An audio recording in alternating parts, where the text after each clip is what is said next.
Grabar. Bien.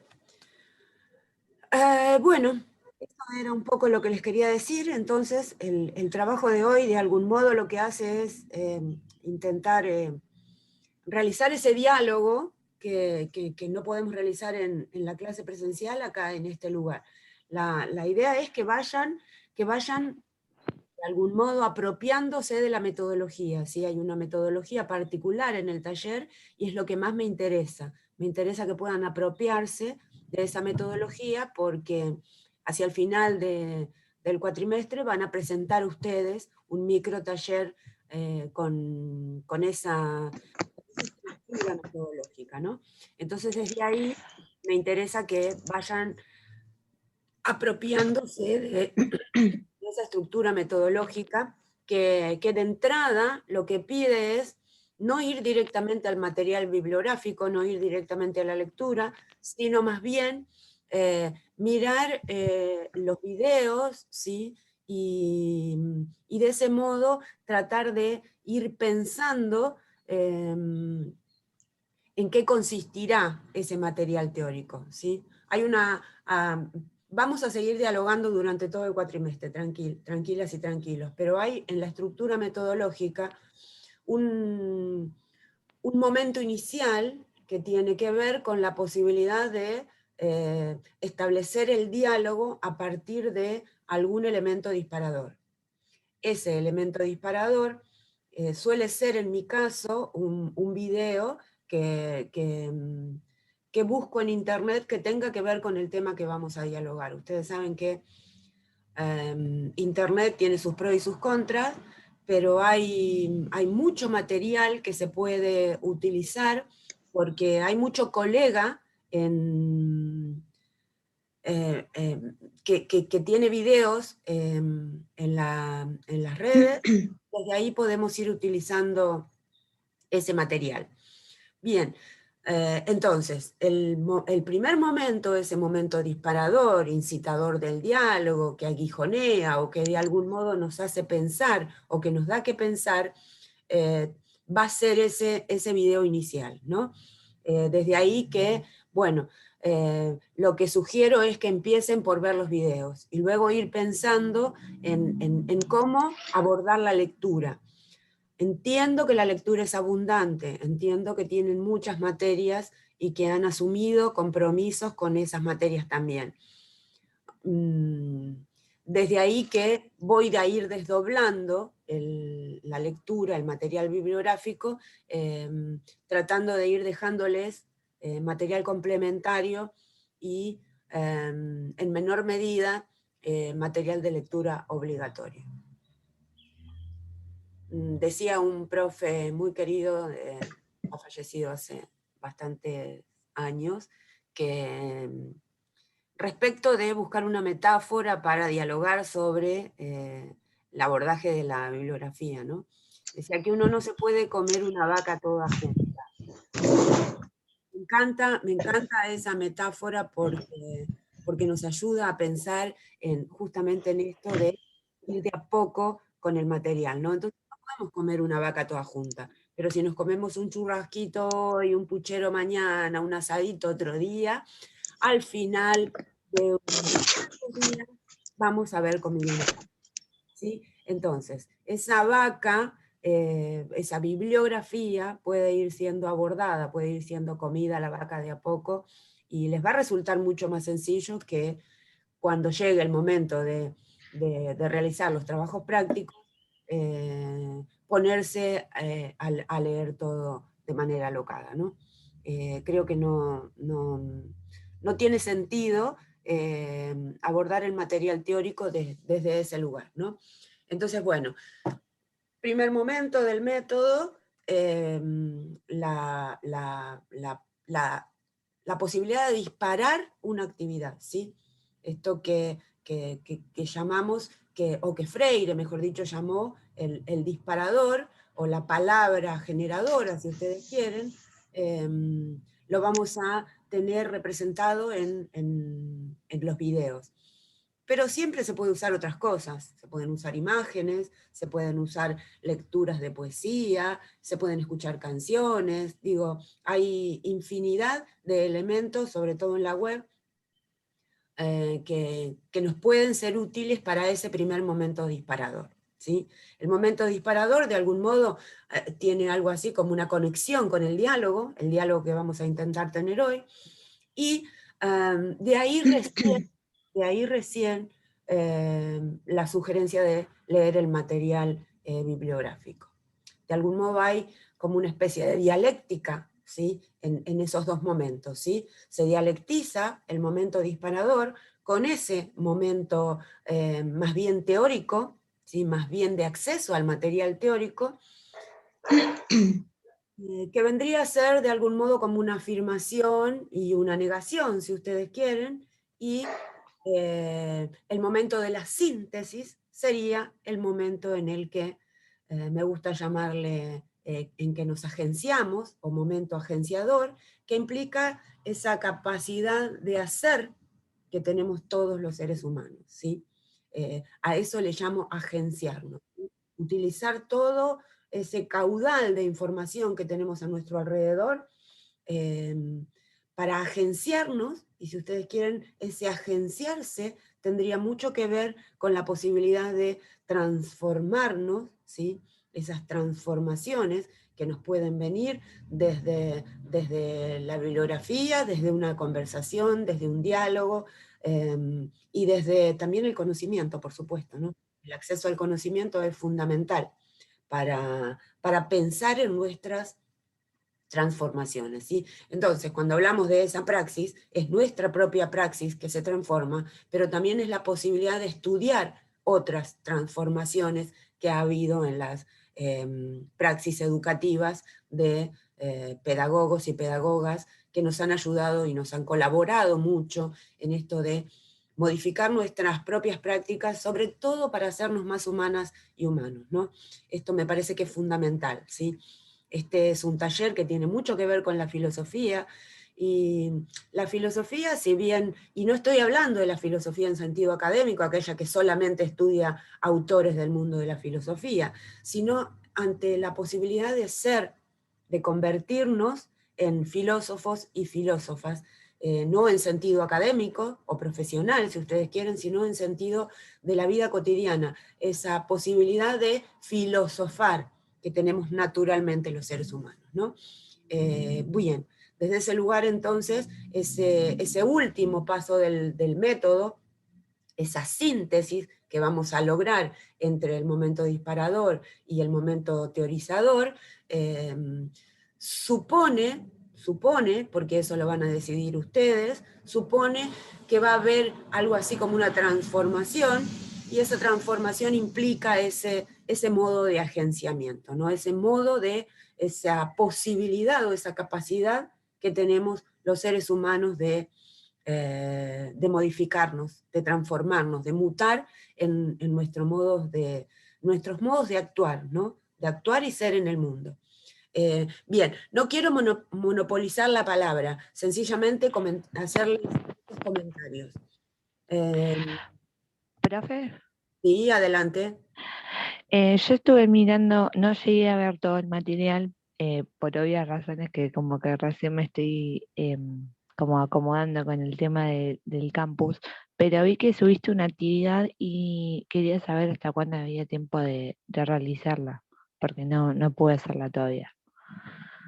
La actividad arranca a partir de hoy, luego de nuestros encuentros, luego del encuentro del sábado, recién ahí la sugerencia es que puedan elaborar esa actividad. La actividad siempre, para quienes me conocen, es una crónica. La crónica no es una crónica en el sentido de pretensión de objetividad.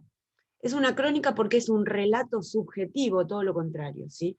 Hablamos de un relato subjetivo de qué nos pasó, qué nos movilizó la clase, qué nos movilizó el diálogo, qué nos movilizó todo eso que tuvimos a la mano, ¿sí? Y que nos dio que pensar, ¿no?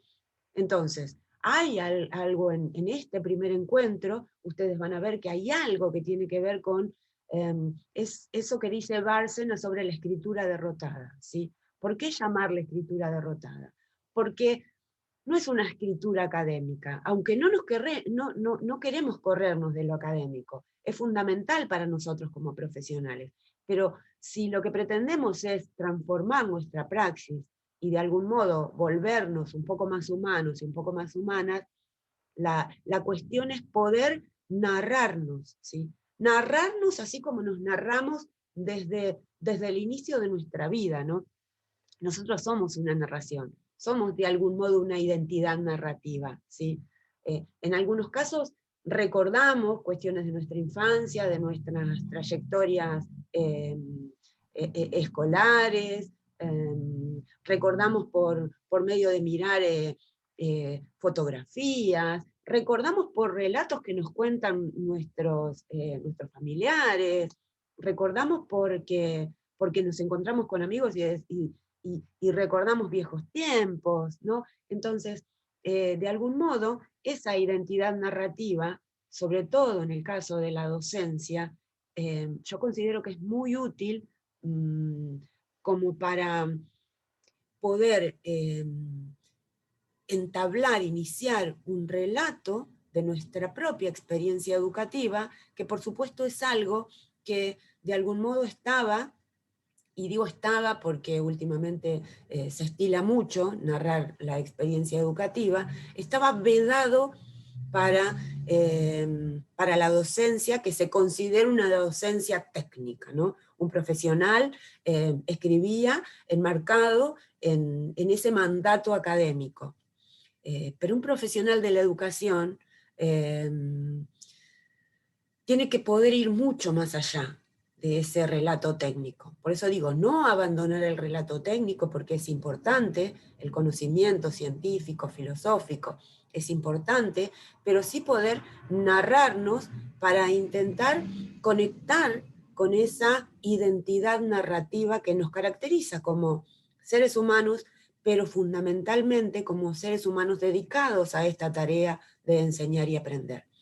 Entonces, volviendo a esa crónica, entre comillas, la crónica es un relato, una narración subjetiva de la experiencia educativa en este taller. Eso no implica que no puedan recordar algún acontecimiento de su vida, de su trayectoria escolar. Podrían hacerlo, pero lo importante es recuperar eso que nos pasó, eso que trastocó nuestra propia mirada acerca del mundo a partir de cada uno de nuestros encuentros, ¿no? Entonces, ¿es importante la bibliografía? Sí, claro, es importante lo técnico, es importante el conocimiento, pero también es importante poder dialogar sobre eso que nos pasa para poder empezar a narrarnos en clave subjetiva, ¿sí? Pero al mismo tiempo para poder encontrarnos como seres humanos y humanas, ¿sí? Entonces, eso es básicamente la crónica, que no tiene que tener más de una carilla, ¿sí? Que puede ser poética, claro que sí, porque es subjetiva, que puede tratar de conectar con lo metafórico, obviamente puede conectar con lo metafórico. En ese sentido, hay algo así en la razón o en lo racional del mundo eurocéntrico. Digo, podríamos estar hablando de una razón instrumental, una razón que no es un fin en sí misma, sino que tiene que ver con la posibilidad de alcanzar otras razones, ¿no? Entonces, esa razón instrumental es una razón técnica, y es la razón que todos conocemos desde el mundo eurocéntrico. Ahora bien, hay una autora que a mí me gusta mucho, que es María Zambrano, hace mucho tiempo que falleció, pero era una filósofa española, muy comprometida con las cuestiones de la enseñanza y el aprendizaje, una educadora, una pedagoga con todas las letras, que habló de algo así como la razón poética, ¿sí? Y lo llamó de ese modo, ¿sí? Si bien es cierto que hay una razón técnica, ¿sí? También hay una razón poética, ¿sí? Entonces, ese lenguaje metafórico nos puede llevar a pensar en ese estilo de razón poética que se conecta con lo metafórico, ¿no? Y desde ahí también pueden utilizar metáforas. Y no solamente metáforas, sino que pueden recurrir también a mitos, ¿sí? A mitos de origen de la educación, a mitos de origen de la humanidad.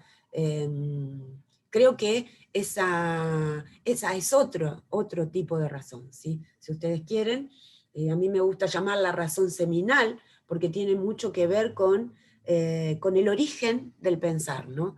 El pensar no nace como técnico, sino que el pensar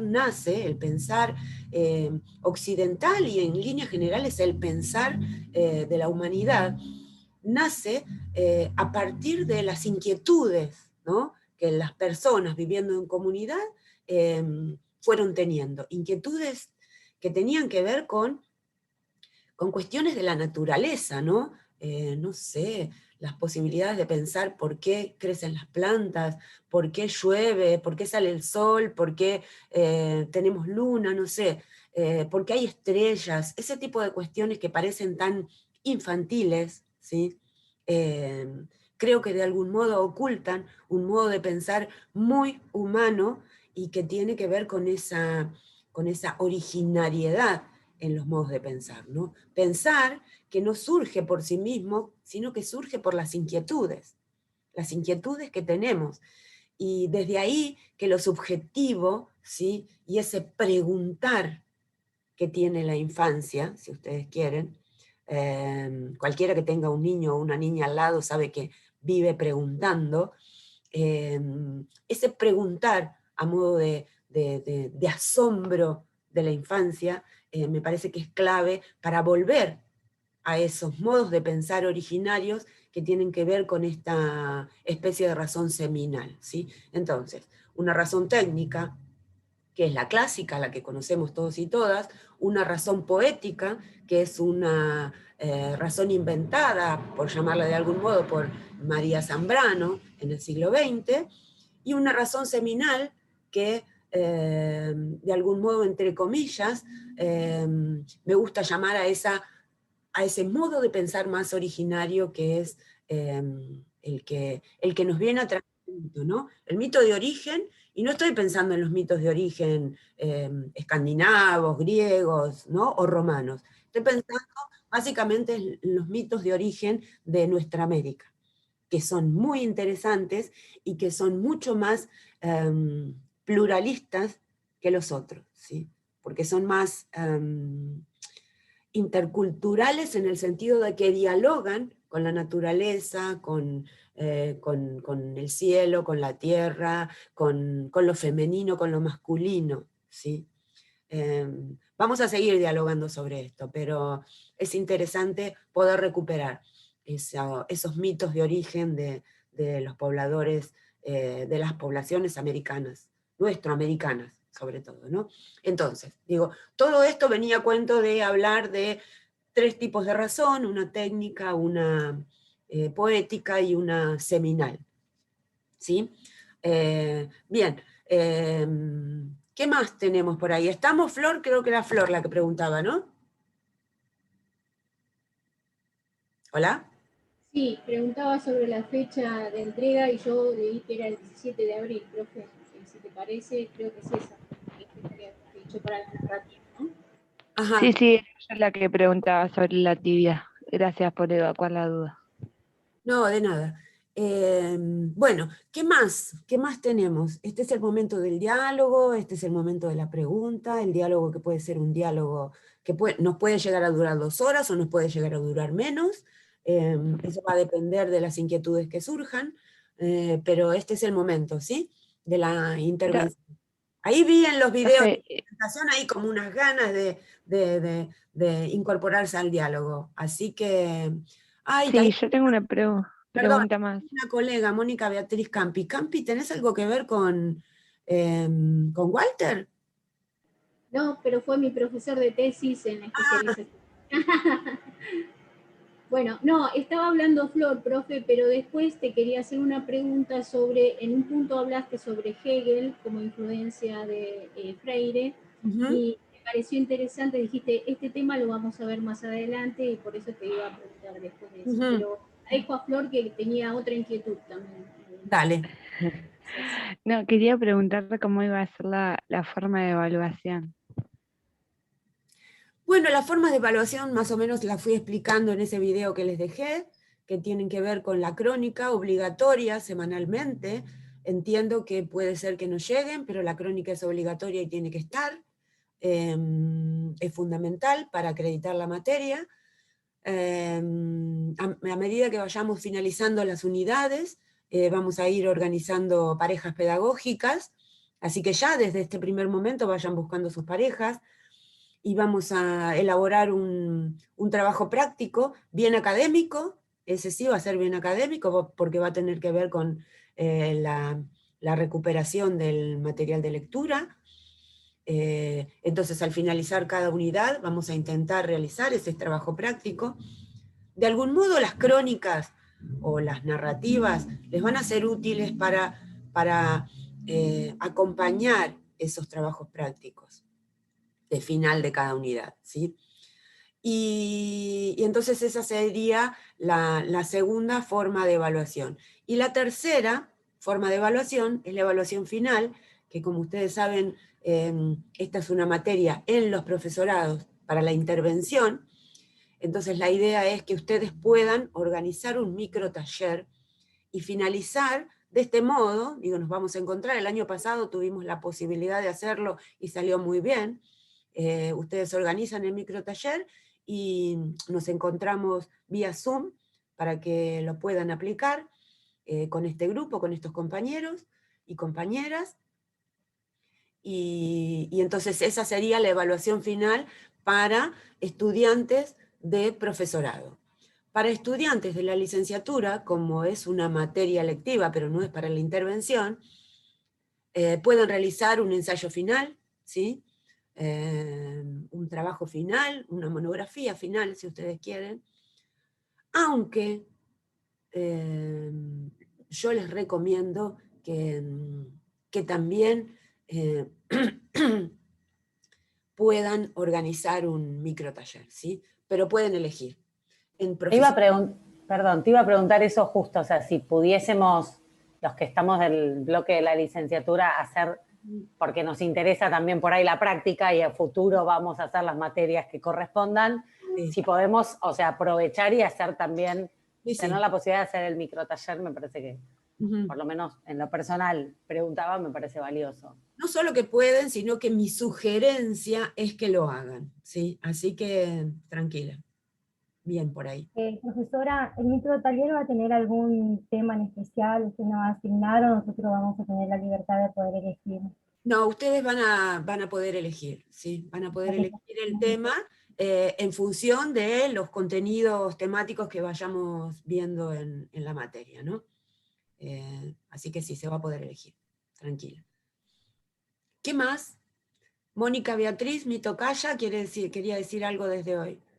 No, lo de Hegel era. Lo de Hegel, ¿no? Sí, después dijiste que lo ibas a ampliar más en esa clase que hablaba sobre las influencias que habían tenido los filósofos en Freire, en especial Marx, y en especial, bueno, hablaste de varios, pero fundamentalmente hablaste de Hegel, con el tema de, digamos, de la conciencia, y para sí, y después el tema de cómo Marx con respecto a la praxis, digamos, hablaste sobre la praxis que es transformadora en cuanto a una didáctica, o sea, una dialéctica, perdón, entre la realidad, o sea, la realidad que, bueno, en ese caso fue la lucha del proletariado, y bueno, hablaste también de que bueno, cómo esas influencias pasaron a Freire, ¿no? Bueno, me interesó ese punto y por eso te preguntaba si va a haber una lectura especial en ese punto.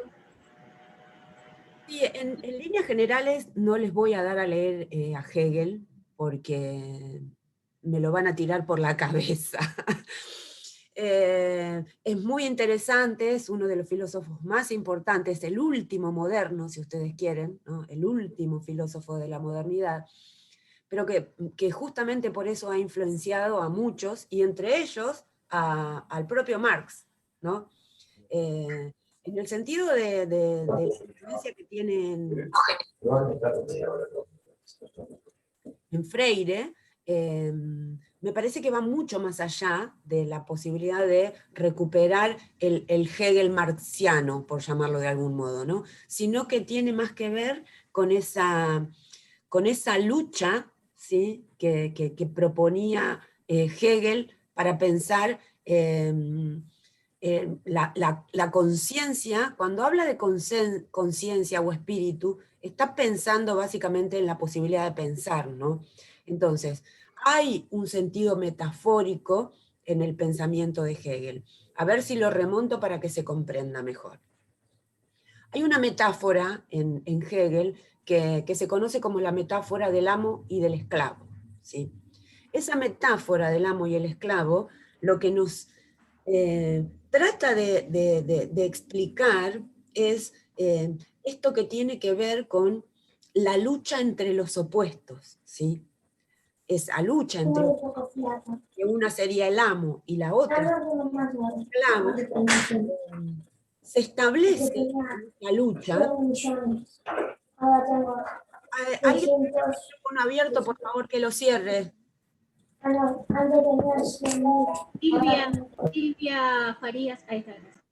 Gracias, Silvia.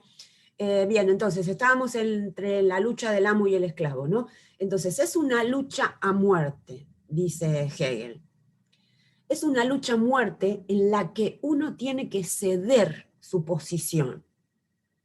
¿Y quién es el que cede la posición? Para Hegel, ¿no? Ese que cede la posición es el esclavo, que reconoce al amo como tal. Entonces, en lugar de entablar una batalla en la que ambos mueran, el esclavo toma el poder de decir, está bien, te reconozco como mi amo, ¿sí? Te reconozco como mi amo, y en ese sentido nos transformamos en algo superior, en algo que, si vos querés, puede llegar a crear cosas nuevas. ¿Sí? Ahora, esto es una metáfora en Hegel, más allá de que Hegel era un representante de la burguesía alemana. Y muchas personas lo toman en el sentido literal y dicen que bueno, que sobre todo creo que es Alexander Koyev, no lo recuerdo ahora bien, un ruso, que dice que ese es el motor de la explotación. Puede, son interpretaciones. Yo prefiero interpretar a Hegel desde el lado del que me muestra cómo se transforma el pensamiento. Es decir, el pensamiento se transforma desde ahí, desde que el esclavo, en esa famosa metáfora, le dice al amo, que no es que se lo dice, sino que todo entra en nuestro pensamiento. Hay una lucha de opuestos, una lucha de poder en la que uno reconoce al otro. En ese reconocimiento uno podría llegar a pasar a ese pensamiento objetivo. Si vos querés, el anterior era el pensamiento subjetivo, el pensamiento individual. Entonces, al entablarse esa lucha y que el esclavo le dé el reconocimiento al amo, implica que pasamos a un pensamiento de tipo más objetivo, ¿no? Luego vendrá el de la... Es como pensarse a sí mismo. Reflexionamos sobre nosotros mismos y ahí nos hacemos más conscientes. Entonces, creo que lo relaciono con eso. Sí, está muy bien. Bueno, y entonces Freire lo que hace es justamente esto. Fíjense que Freire habla de opresores y oprimidos, ¿sí? Y dice que nadie libera a nadie, sino que nos liberamos en comunión, en comunidad, ¿no? Desde ese lugar, el que tiene el poder, según Freire, ¿quién es el que tiene el poder? El oprimido, o la oprimida, si ustedes quieren, o el grupo oprimido, que es el único que va a poder liberar a ambos, ¿no? Fíjense cómo está cargado de esa metáfora de la lucha entre el amo y el esclavo, ¿no? Entonces, me parece que toma mucho más Freire de Hegel que incluso el propio Marx, aunque es importante lo de Marx, porque Marx nos enseña a poner los pies sobre la tierra, ¿no?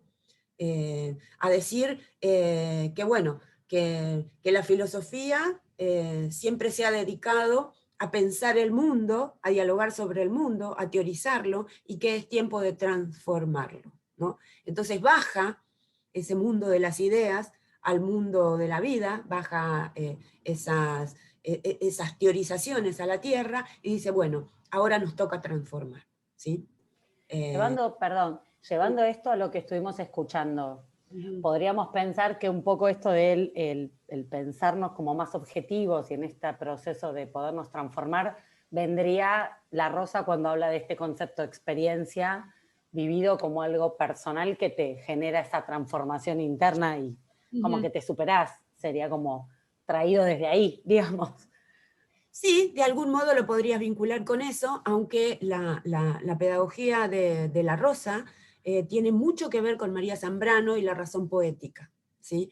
Porque él toma esa metáfora de la razón poética y desde ahí piensa en cómo ese despertar espiritual a partir del viaje, si ustedes quieren, a partir de la lectura de la poesía o de alguna novela, nos transforma. Yo he leído muchas novelas que me han gustado mucho, pero si ustedes quieren una fundamental para poder leer estas transformaciones y estas mutaciones, es la Metamorfosis de Kafka, ¿no?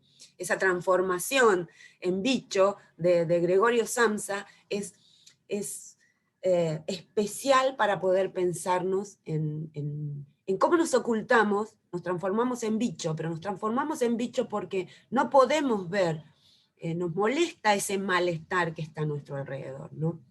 Entonces me parece que esa novela es fundamental. Hay otras, ¿no? Hay múltiples otras.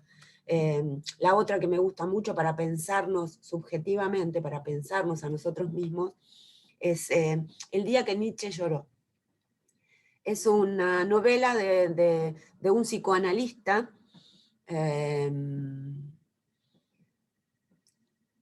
judío, un psicoanalista judío, que la verdad es que, por eso digo, las novelas nos pegan a cada uno de una manera particular. El día que Nietzsche lloró es una novela que nos pone en el mundo del psicoanálisis, obviamente, pero que de algún modo nos hace despertar a algo que no está muy aceptado en el mundo académico, en el mundo científico, pero que sin embargo tiene mucha vigencia, que tiene que ver con lo cuántico, ¿no? Con esos átomos, si ustedes quieren, ¿no? Que se van juntando. No entiendo nada de física, pero sí entiendo de relaciones humanas, ¿no? Entonces, parece que eso cuántico, esos átomos que están en el mundo, todos divorciados, pueden llegar a unirse y encontrar un nexo común en sentido cotidiano para ser mejores personas, si se quieren, ¿no? Eso, básicamente eso. Entonces, me parece que el día que Nietzsche lloró, a mí por lo menos, me dio la posibilidad de pensar en eso cuántico, de pensar en cómo me fui relacionando con personas en el trayecto de mi vida y cómo fueron quedando en mi vida algunos nombres, ¿no? Tanto de autores y autoras como de amigas y amigos, y cuáles de algún modo uno va guardando, si ustedes quieren, en el inconsciente o donde sea, y nos hacen olvidar de otras cosas mucho más importantes, ¿no? Por esa, no me sale el término técnico del psicoanálisis, cuando uno se guarda y no deja salir en ese inconsciente, ¿no? O en ese ello que no trasciende. ¿Represión? No. Bueno, algo así como la represión, ¿no? Algo así como reprimirlo, exacto. Reprimirlo, guardarlo, estancarlo ahí para que no salga a la luz, ¿no? Entonces me parece que el día que Nietzsche lloró por lo menos a mí me sirvió para eso, ¿no? Como para poder pensarme a mí misma y y tratar de vincularme con ese mundo que me rodea, ¿no? Bueno, no quiero monopolizar la palabra y termino hablando yo sola, perdón. Adelante. ¿Quién más? Profesora, yo quería hacer Sí, un aporte, si me permite. claro. Bueno, hola a todos. Ahí como dice el cartelito, soy Rafael. Y a colación de lo que estábamos hablando, yo tuve posibilidades ayer de pegarle una leída al texto de Fernández Mariana, no me sale, sí. Y respecto a lo que decía, me pareció, en mi opinión, disruptivo y polémico. Me generó movimiento, a mí en particular, y marqué una parte que no termino de agenciar o de tomar aprehensión, y sobre esto quería preguntarle a la profesora y socializar con ustedes, cuando dice respecto de la práctica educativa, ¿no? Y de los procesos de formación, el fracaso de la razón instrumental. Y hoy hablábamos de cuando pensábamos a los educadores como especialistas técnicos, ¿no? Y acá el texto dice, marqué 2 renglones que quiero compartir y socializar, y que la profesora un poco nos dé su aporte. El fracaso de la razón instrumental. Dice, ¿cómo pensar las cuestiones educativas en un mundo tan turbulento? Y menciona un autor que dice Melich, que considera que hasta la angustia puede ser transformada gracias a la ejecución de actividades guiadas. Y dice, denomina razón literaria, estoy salteando porque es lo que marqué, y acá viene la parte que quería resaltar cuando dice que se trata de un camino de formación ética sin vínculos con la moral normativa. Y acá el punto en donde yo me quedé pensando, ¿no? Esa es la pregunta. La moral normativa, decís. Un camino de formación ética sin vínculos con la moral formativa. ¿Formativa o normativa? Normativa, perdón, con la moral normativa. ¿Cómo desprendemos la formación ética? ¿Cómo nos desvinculamos de la moral normativa, con la cual socializamos desde nuestra infancia, y por ahí que creamos los valores y hasta la propia, como decíamos hoy, objetividad? No sé si estoy equivocándome en la interpretación que hago. Esa era un poco la cuestión que quería compartir con ustedes. Bueno, Rafael, el texto es mío. Yo escribí eso, así que puedo desentrañarlo mejor que nadie qué es lo que quise decir con eso.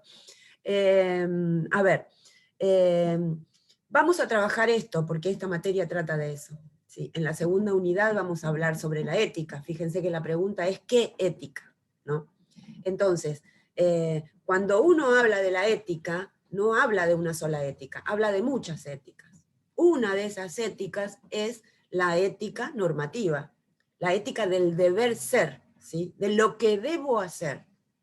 Pero a veces el deber no es lo más justo, porque el deber puede llegar a ser muy, pero muy injusto, ¿no? Entonces la idea es quebrar, establecer una ruptura en esa ética kantiana, rígida, rigurosa, que solamente se guía por el deber, ¿no? La moral normativa es esa, la moral de la norma.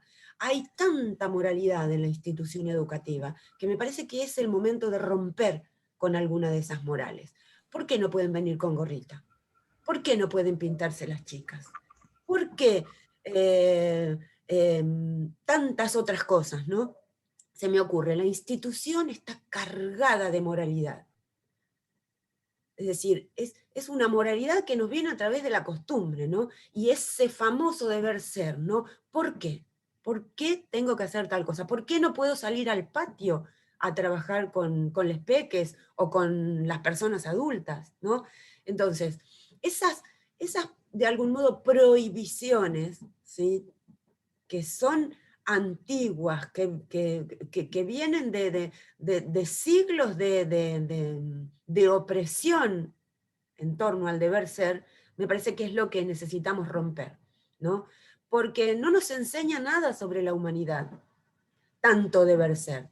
Digo, después vamos a ir viendo con Melich, sobre todo, tanto en lectura como en videos, que hay algo que dice, creo que es George Steiner, que tiene que ver con esto de que, recordando todo el holocausto, dice Steiner, la educación va mucho más allá de la formación técnica. ¿Sí? No lo dice exactamente así, no es como que estoy haciendo una traducción libre, pero más o menos quiere decir esto.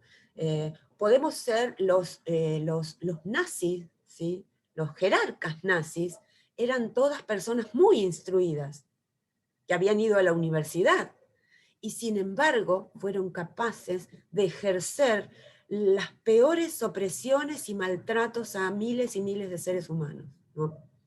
Entonces, no se trata de una razón técnica, instrumental. No solo, digo, porque claro que es importante, pero no solo de eso.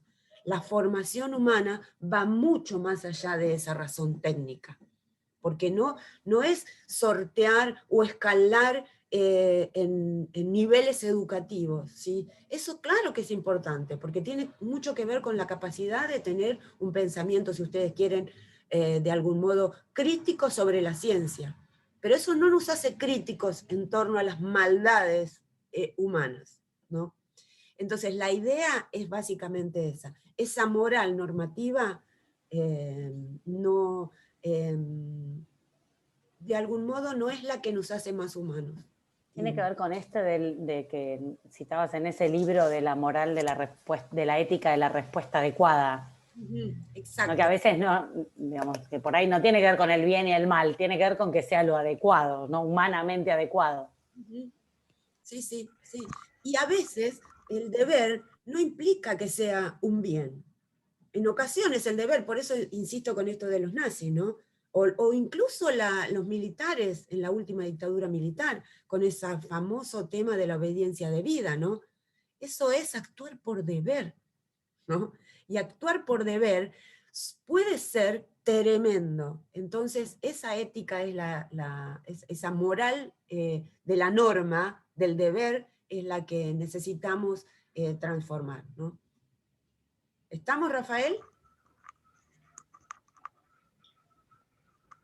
Se me corta lo reinicié ahora. Acá estoy, ¿eh? Sí, llegué a escuchar todo. No sé, la lluvia Vamos debe a ser. seguir dialogando igual sobre esto porque tenemos que hablar sobre las éticas, porque si no, no podemos pensar en nuestras transformaciones si no hablamos sobre distintas éticas. Sí, claro. Entonces Pero sí.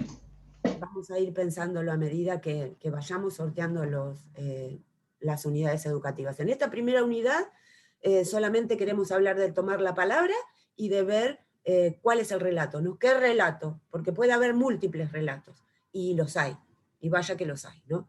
Entonces la idea es esa. Si el relato es el relato del discurso pedagógico hegemónico, o si el relato es de un discurso insurgente, si se quiere, ¿no? Una pedagogía insurgente que no desestime esa pedagogía hegemónica, pero que de algún modo pueda ayudarnos a transitar nuestras profesiones, ¿no? Nuestras profesiones y nuestra vida cotidiana también, ¿no? Entonces, la Rosa no le llama pedagogía insurgente, como me gusta a mí, sino que le llama pedagogía profana. ¿Por qué profana? Justamente porque también es una pedagogía que tiene mucho que ver con el acceso a lo literario, ¿no? Con esa razón literaria, como dice Melich, ¿no? Bueno, eso. ¿Qué más? ¿Hay algo más? Bueno, voy a comentar algo yo. Me pasó algo particular cuando miré su video y usted decía que a partir de los siguientes videos nosotros vamos a poder comprender qué es lo que teníamos que hacer con la consigna. Entonces me organicé y traté de mirar todos los videos para poder descubrir qué es lo que tenía que hacer en la consigna que me llamaba la atención.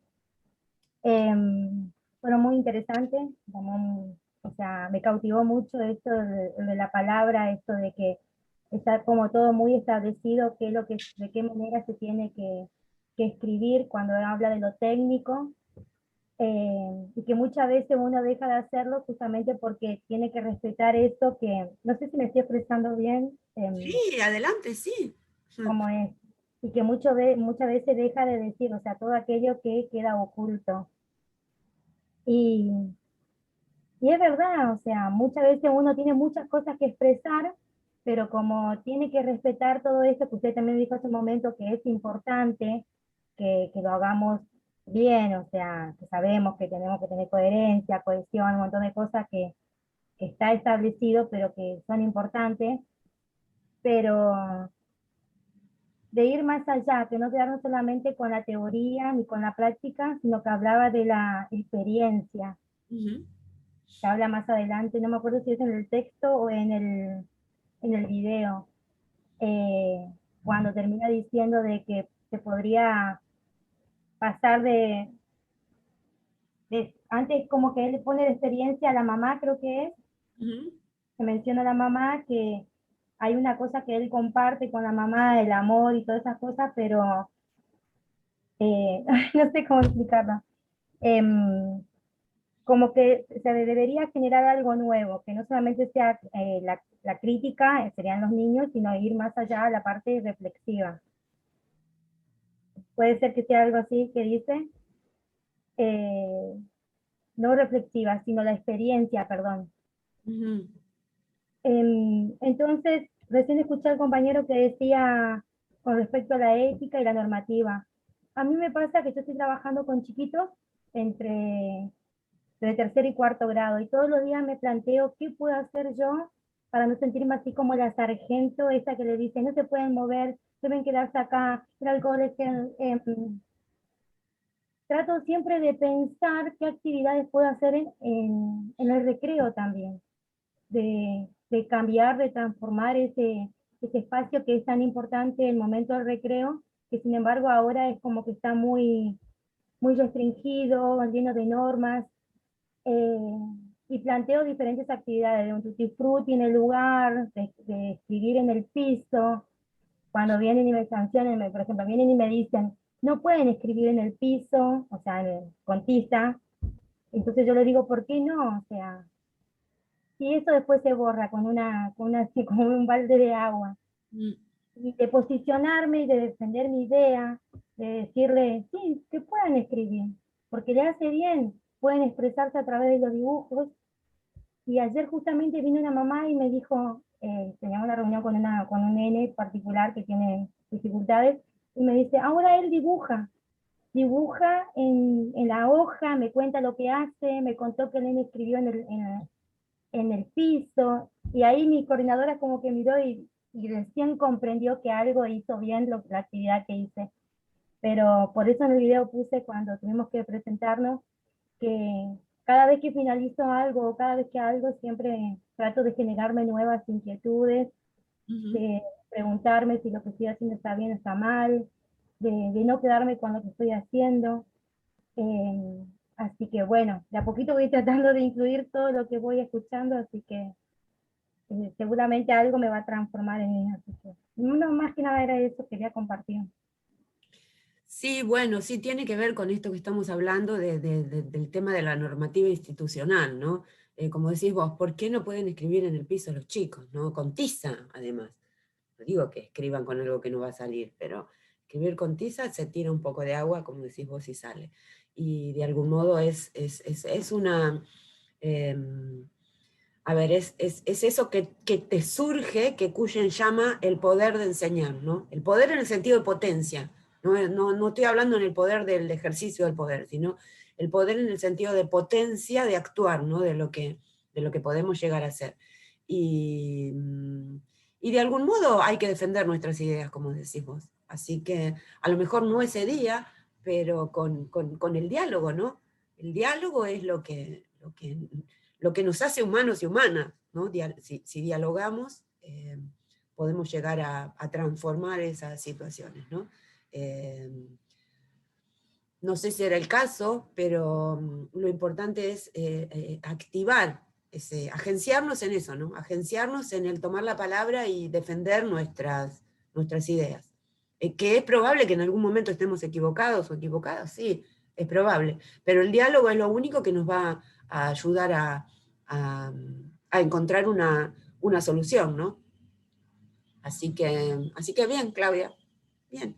Seguí con tus inquietudes y con algo así como tus intuiciones, ¿sí? En torno a la enseñanza, sobre todo porque estamos en una época muy particular en la que la norma nos rebasa, ¿no? Tanta norma, tanto protocolo nos rebasa. Y entonces es un momento en el que hay que poner en práctica nuestra imaginación y nuestra intuición y ver cómo podemos ir resolviendo esos conflictos, ¿no? Que bueno, que de algún modo son para cuidarnos, ¿no? Es decir, por eso digo, este es un momento muy particular en el que existe mucha normativa, mucho protocolo, pero que tiene que ver con la posibilidad de cuidarnos, ¿no? De cuidar al espeques y de cuidarnos a nosotros mismos, ¿no? Entonces, bueno, eso. ¿Qué más? Sí, acá, profe, Gloria.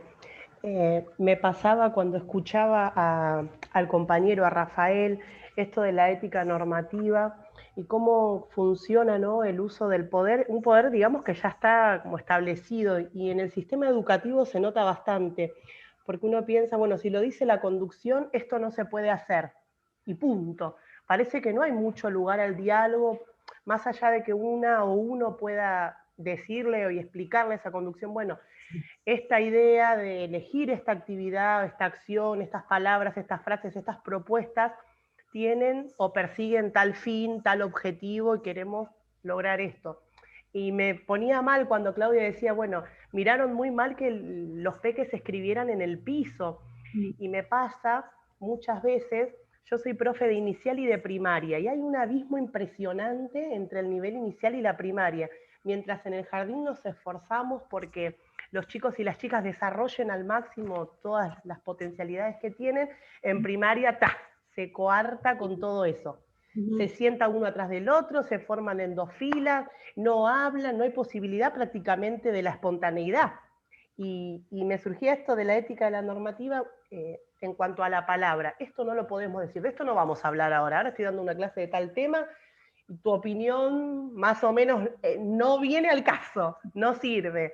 Y nada, desde ahí me estoy movilizando bastante. Me encantaron los videos de La Rosa.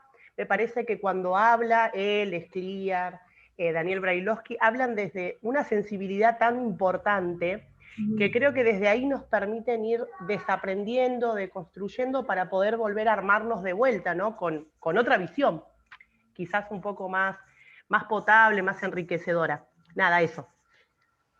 Sí, tal cual. Es muy interesante esto que estás diciendo, Gloria, sobre todo por esta libertad de pensamiento que le damos a los peques más pequeños del nivel inicial y cómo le vamos coartando a partir de que ingresan al primer grado estas posibilidades de libre pensamiento, ¿no?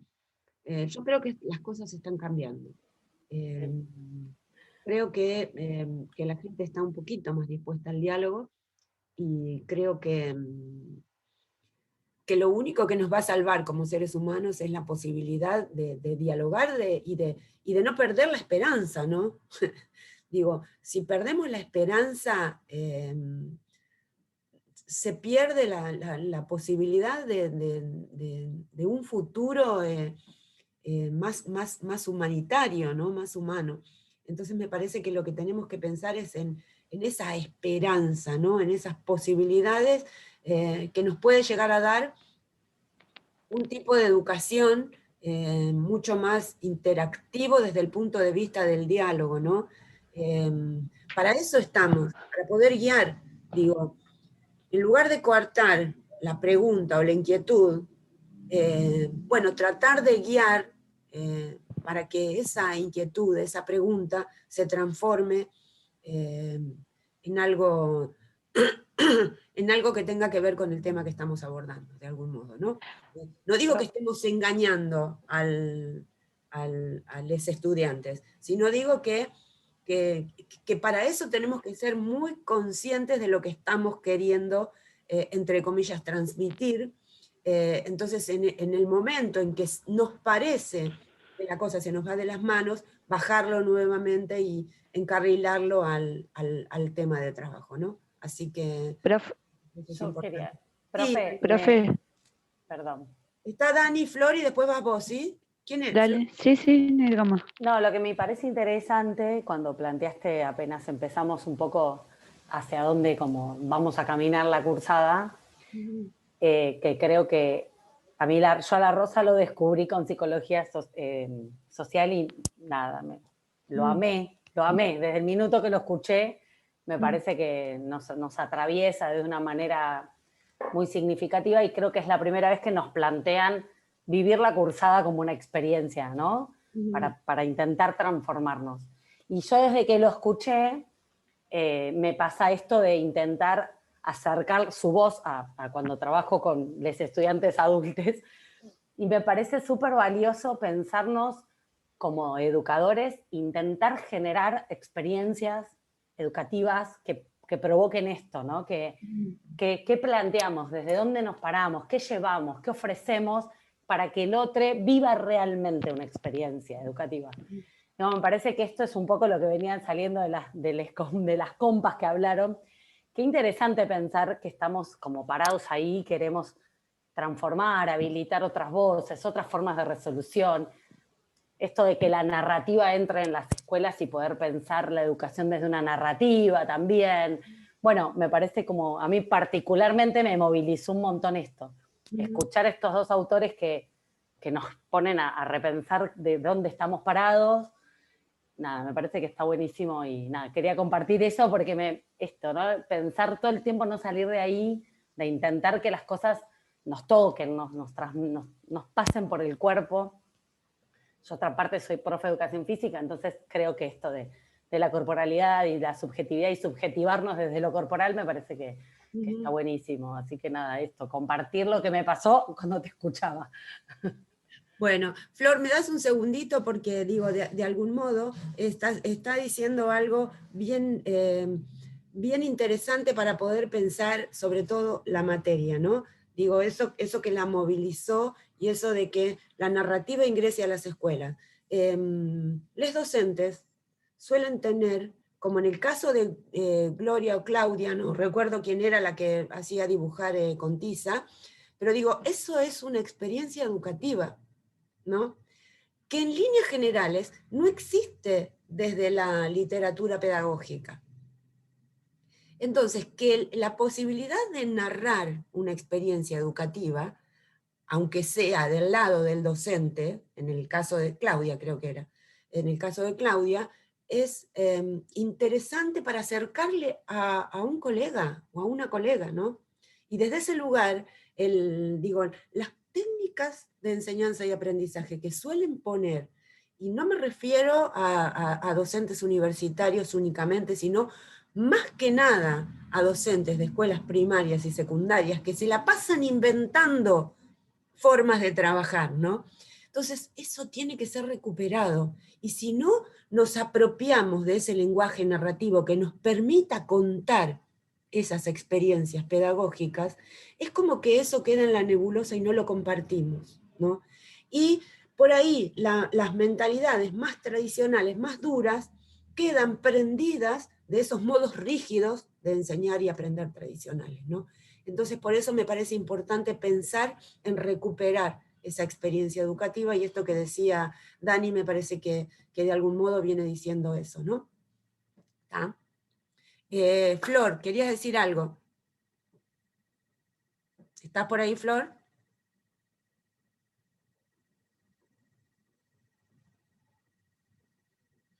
Bueno, está lloviendo acá. Flores creo que es de Berazategui también.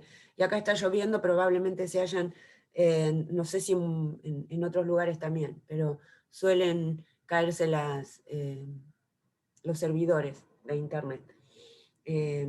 Bueno, Profe, ¿sí? eso mismo creo que no recuerdo dónde lo leí, pero también me pasaba hizo un curso que decía, muchas veces cuando uno lee un cuento, es como que tiene todo, tiene una intención y busca algo, o sea, que salga de ese cuento. Y sin embargo, o sea, cuando uno lee a los chicos, salen muchísimas otras cosas que uno no lo tenía pensado. Cierto. Entonces, no ir ya con algo que vos querés preguntar y que los chicos te van a responder sí o sí, sino que a mí me vino muy bien ese curso el año pasado porque este año lo hago de otra manera.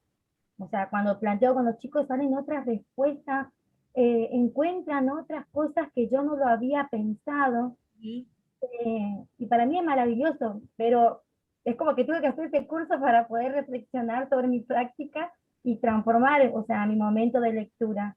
Y fue muy enriquecedor porque eso me sirve, porque también ahora, como tenemos dos burbujas, todo lo que yo puedo conocer a través de los chicos en la primera burbuja, en la segunda como que digo, wow, me sale muchísimo mejor porque conocí con los chicos otras cosas que yo no lo había pensado. Y también esto que usted comenta, esto de que uno no lo comparte. Yo tengo un grupo con amigas donde compartimos todas las cosas que vamos descubriendo. Eh, Dejamos de escribir la bitácora muchas veces por el tema del tiempo sobre nuestras experiencias que va pasando cada día como docente.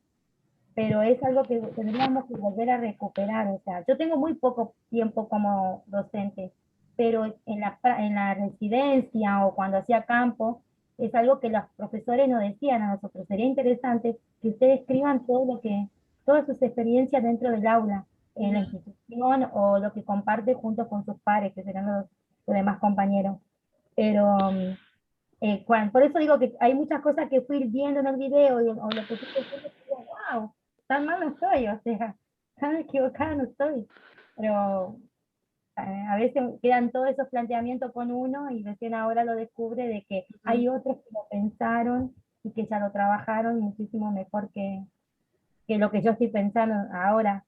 Por ejemplo, la experiencia de cada uno, como usted comenzó contando, narrando sobre su vida, cómo conoció a su nieta, de dónde provino el virus. Entonces yo muchas veces también tomo de mi experiencia personal todo lo que a mí me pasó para contar a los chicos y que los chicos no se sientan extraños. Y a partir de ahí planteo mis clases. Bueno, nada más, quería compartir eso. Son estilos. Y no dejes de hacer la bitácora, aunque sea una hoja narrando la experiencia, te va a servir de mucho, porque vos lo dialogás con tus compañeras, pero eso es lo histórico en el campo de la docencia. Lo histórico es decir, ah, bueno, mira que yo hago tal cosa, ah, mira que yo hago tal, pero eso no queda registrado en ningún lado, ¿no? Entonces la idea de la bitácora, si querés, es esa, la posibilidad de tener los registros, ¿sí? Sobre todo por esto que decía, que me llama la que atención. aprendiste mucho de los estudiantes, porque pensaron cosas que vos no pensaste. Entonces, ese es un modo de trabajo colaborativo imposible de perder de vista, ¿no? Imposible de relatar y acercarle, sobre todo a quienes no consideran que exista esa posibilidad, ¿no?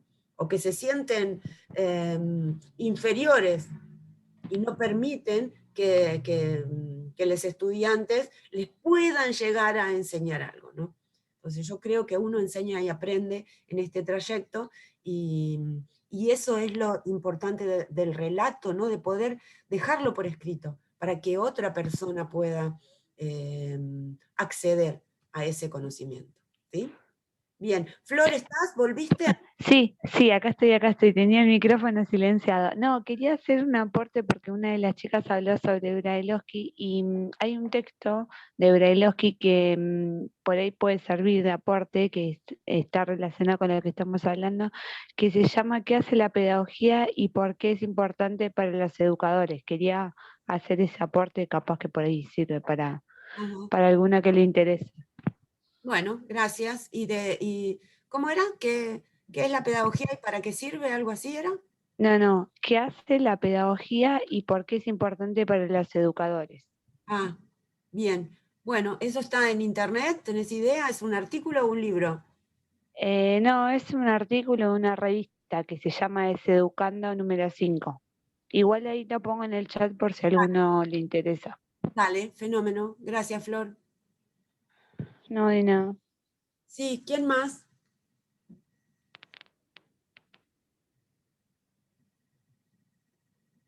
Ay, ¿qué es eso que se ve?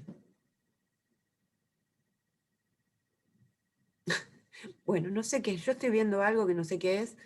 Me da un poquito de miedo porque en otros años tuvimos serios problemas con, con los intrusos o las intrusas en estas reuniones, pero bueno, ya salió. Bueno, estamos para escucharnos. Ahí estoy escuchando siempre a las mismas personas. ¿Quién más desea hacer una pregunta, un comentario, un aporte? No, yo, profe Silvia. Hola Silvia, ¿cómo te va? Bien, bien. Estaba escuchando a todos, ¿no? Y todas. Me gustó el primer enfoque que esta materia encara, por lo que vos nos estás explicando, por el tema filosófico, el lado filosófico de la enseñanza. Yo desde que ingresé a la carrera tengo esa visión de la educación. Y es muy gratificante ver ahora en esta materia, bueno, me metí en didáctica de las ciencias sociales y también es el mismo enfoque. Y me parece casi fundamental el tema de la filosofía en la educación. Yo hace pocos años que me adentré a las lecturas filosóficas, pero yo creo que siempre tuve eso en mí de la curiosidad, de preguntar por qué. Nunca me conformé con una explicación. Mis padres me cuentan que de chiquita me contaban algo y yo enseguida era el por qué, y muchas veces se quedaban sin palabra porque tenían también todo estructurado y establecido, y yo les iba por otro lado, por el costado, por ahí. Y yo tengo tres hijos varones, 2 adolescentes y uno de 8 años, pero a los tres siempre le inculqué eso de que me pregunten, ¿no? Que no piensen que porque yo era la mamá me las sabía todas, o lo que yo decía era inamovible. Y con los años, bueno, fui relacionando el tema de la maternidad con la docencia, lo dije también en la otra cursada, cuando me preguntaron el por qué mi interés en la docencia. Y yo creo que tiene que ver con eso, con el ida y vuelta, con la repregunta, y fundamentalmente por la curiosidad. Creo que el acceso al conocimiento se da a través de la curiosidad. Y hay que tener un poco de rebeldía también para ser curioso. Sí. Porque desde chicos nos reprimen para que no, digamos. Así que yo creo que hay que sacarse el miedo en el aula. Yo no ejerzo la docencia todavía, estoy acá estudiando, pero muchas veces me imagino frente a un aula, ¿no? Y creo que es fundamental perder el miedo, y sobre todo el miedo a la repregunta del estudiante o de quien fuere, ¿no? Que esté enfrente a nosotros.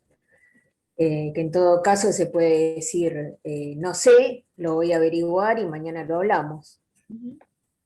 Pero me parece que va por ahí un poco, y eso es lo que les enseño a mis hijos.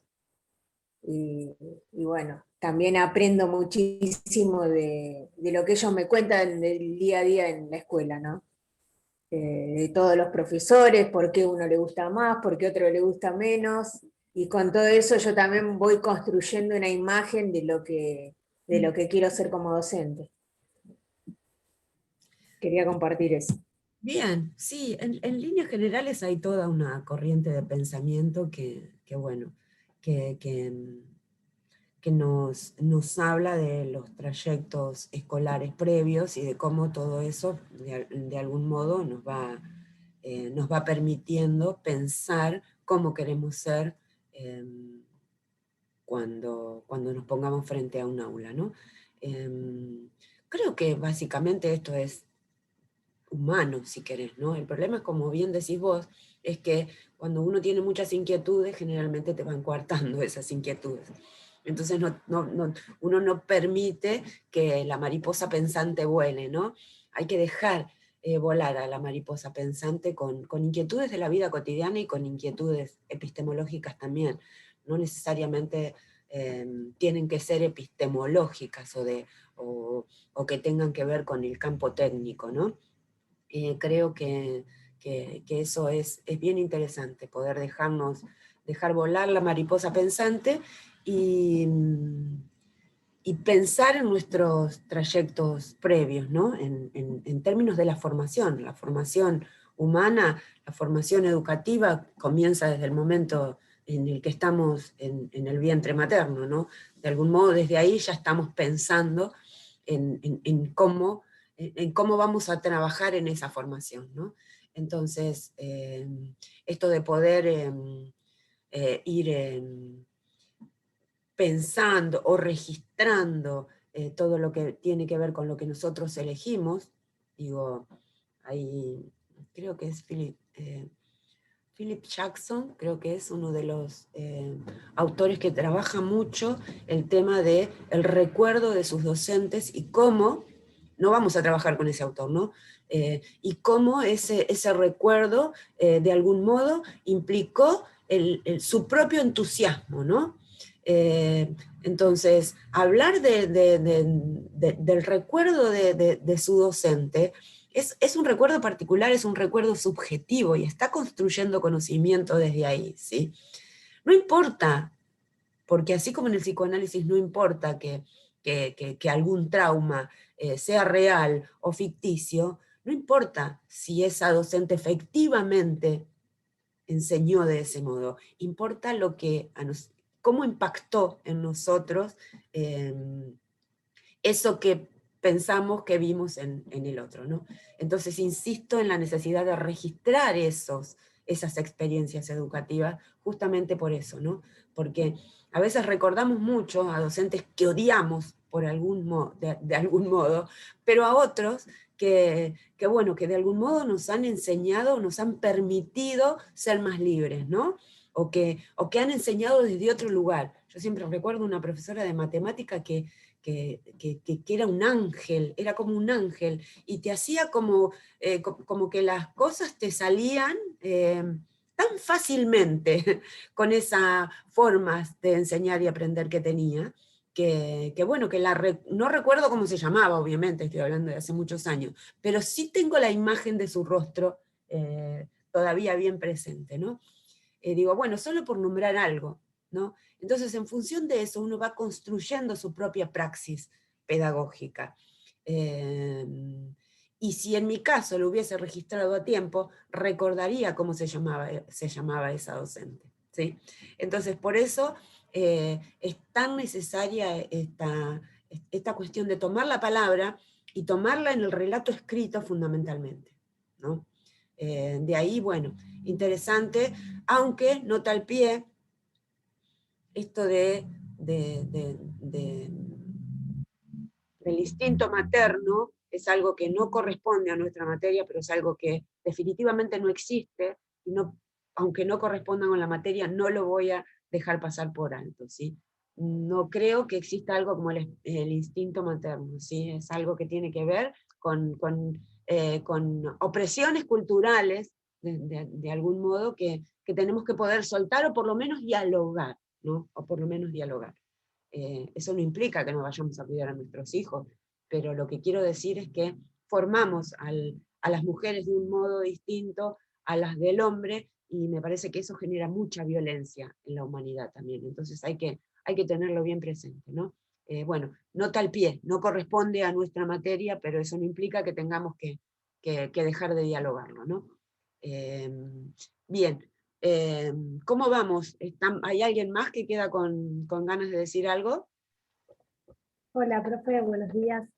Escuchando un poquito todo lo que vienen hablando, yo soy docente de nivel primario y pensaba, ¿no?, en esto de la experiencia de que la educación, como decía la Rosa, se la ve como, se la piensa, ¿no?, como una práctica. Y como una práctica, por lo que puede llegar a entender como aquello repetitivo que uno hace, ¿no?, en su práctica docente, y no como como la educación vista de la experiencia, de aprender a hacerlo, ¿no? También hablaba un poquito de esto, que lo anoté acá, hablaba un poquito de la pasión, de cómo se vincula la experiencia con la pasión en la educación, ¿no?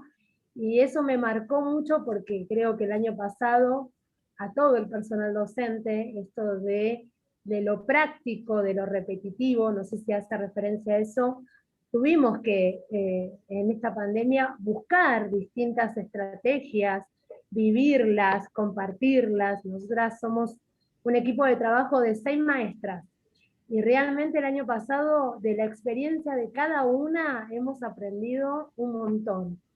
Y me pasó algo muy particular, que se me cayó una lágrima en el aula, porque hablaban esto, ¿no?, de la lectura, de la escritura, que les había leído un cuento de María Elena Walsh, muy conocido, que uno dice, uy, bueno, María Elena Walsh se trabaja en primero, se trabaja en segundo, pero siempre es de primer ciclo.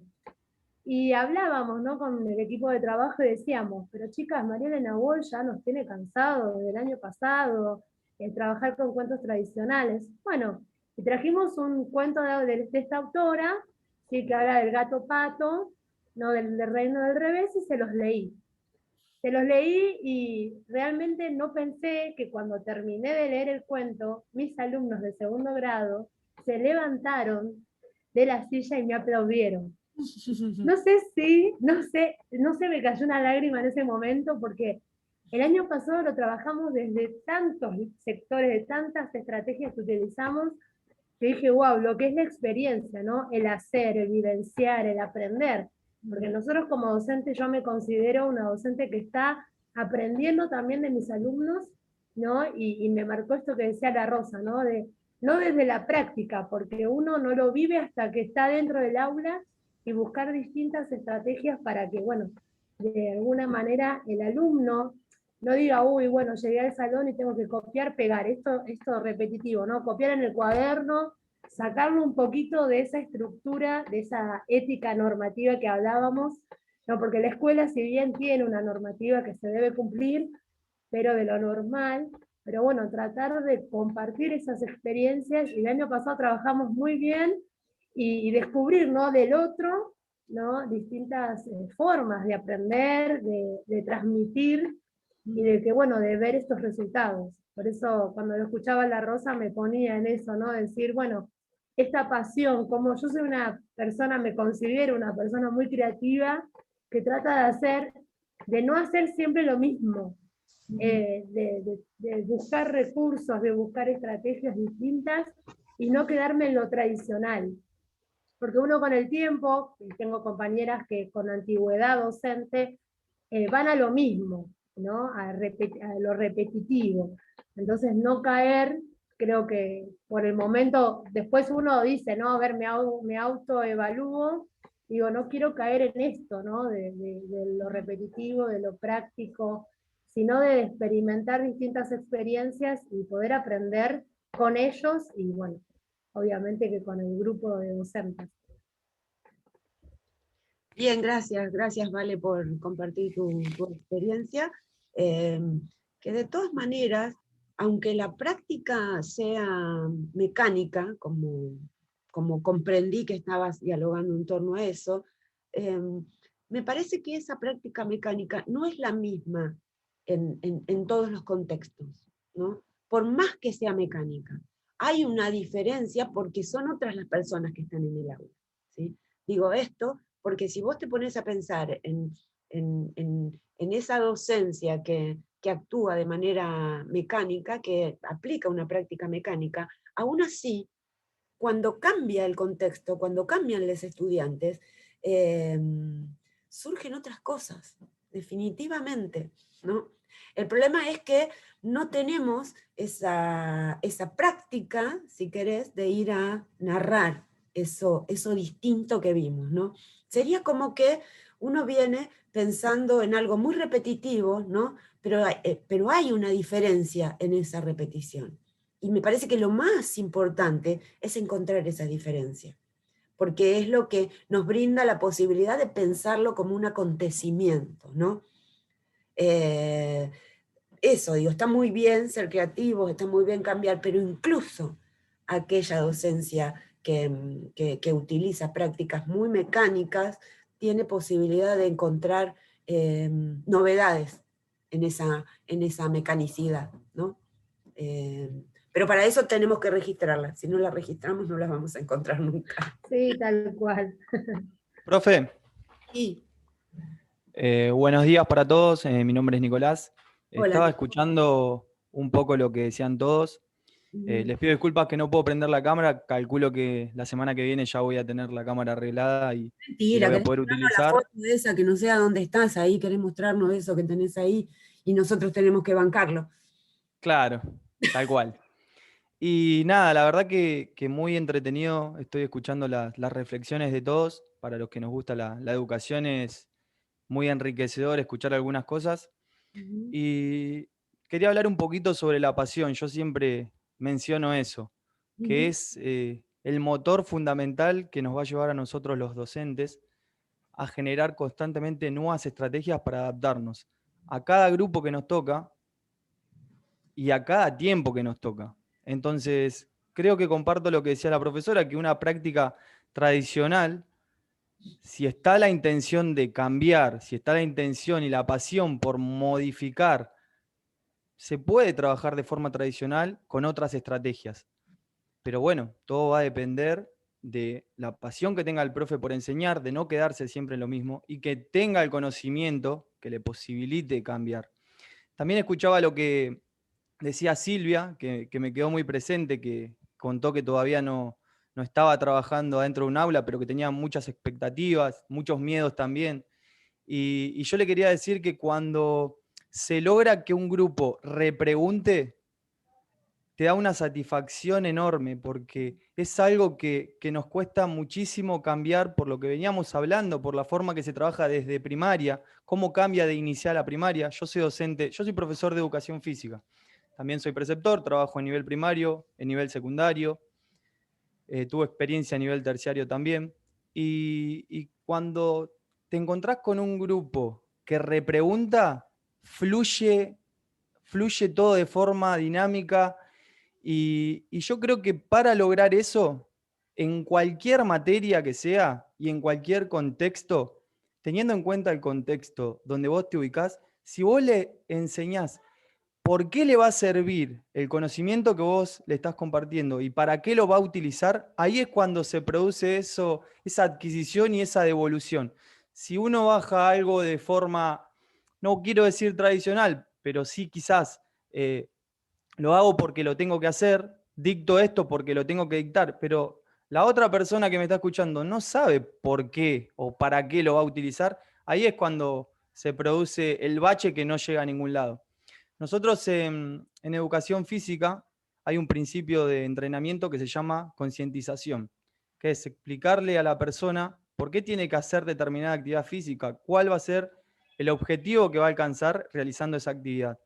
Entonces, yo siempre trato de utilizar eso en cualquier área, porque si yo a ustedes no les explico para qué quiero que hagan una determinada actividad, ustedes van a pensar, lo hago para cumplir, pero no les va a servir nada, porque una vez que lo hagan, se lo van a olvidar. En cambio, si yo te digo a vos, mira, si vos haces esto, vas a lograr trabajar esto y te va a servir en tu práctica para esto, lo vas a ver desde otro enfoque y seguramente va a ser más enriquecedor para todos. Entonces yo creo que parte mucho de ahí y que lo que veo en las aulas, lo que veo con los profesores que trabajo y que diferencia a un gran profesor, como decía Mónica, que te deja ese recuerdo, que te deja esa enseñanza, creo que todos tenemos recuerdos buenos y recuerdos malos. Yo creo que la gran diferencia es eso, es el profesor que te deja algo que vos vas a poder aplicar en tu vida cotidiana. Porque si vamos a educar solamente para enseñar los contenidos del diseño curricular y cumplir con eso, o sea, estamos cumpliendo con la normativa, pero no estamos yendo más allá. Entonces yo, con respecto a lo que decían de la normativa, creo que tenemos que conocer la normativa para poder transformarla. Así que bueno, quería decir eso y muchas gracias por escucharme. Sí, me meto un poquito porque me nombraste, Nicolás. Coincido totalmente y creo que esto que vos decís de cuestionarnos el por qué, o sea, no te enseño porque sí, y creo que eso también nos va a llevar a ser buenos ciudadanos, o por lo menos ciudadanos reflexivos, y no tomar también todo porque sí, digamos. Nos va a dar una formación política también. Y creo que por eso es fundamental el preguntarse cosas. Y que, ya te digo, hablaba del miedo este que por ahí yo veo en los docentes a veces, o por lo menos en la experiencia que yo tuve, del temor a la repregunta. Yo les digo esto, es así por tal autor o por lo que fuere, y están pautadas unas preguntas, como decía una compañera, no me acuerdo también. Y tienen que contestar esas preguntas y nada más. Entonces creo que lo bueno sería eso, repreguntar, pero no desde lo establecido, sino desde el por qué tal cosa. ¿Por qué se enseña o por qué lo tengo que aprender, como decía Nicolás? Pero y si creo que está la respuesta, está buenísimo. lo que pasa es que también hay que habilitar momentos genuinos de resolver problemas y habilitar modos diferentes de resolverlos. Si yo planteo una pregunta para que esa sea la única respuesta verdadera, no estoy problematizando nada. Estoy queriendo que se responda lo que yo creí que había que responder y de la manera en la que yo creí que esto había que hacerlo.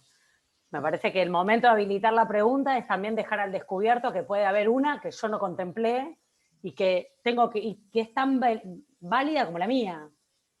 Y ese momento me deja al descubierto y muchos docentes a veces ese descubierto le tienen temor. En vez de decir, bueno, vamos juntos a investigar por ahí, que a mí no se me ocurrió. Me parece que ese momento tiene que ver con un poco con el tener muy claro, yo lo puse ahí en el chat, el para qué lo planteé, por qué lo planteé, por qué llevé esta pregunta, para qué, qué quiero hacer, qué quiero provocar. Si no lo tengo muy claro y si no tengo la posibilidad de habilitar otras voces que no sea la mía, es cuando empieza a pasar esta forma y quizá venimos como muy chipeados a que, ¿no? Me preguntan, hay que contestar esto y es lo que dice el libro y como dice el libro y de la manera que dijo el texto y el autor y un poco, que creo que es lo que venimos escuchando en los autores que nos hizo escuchar la profe, tenemos que poder decir, tener un posicionamiento tomado, decir, no sé, habilitar otras formas de verlo.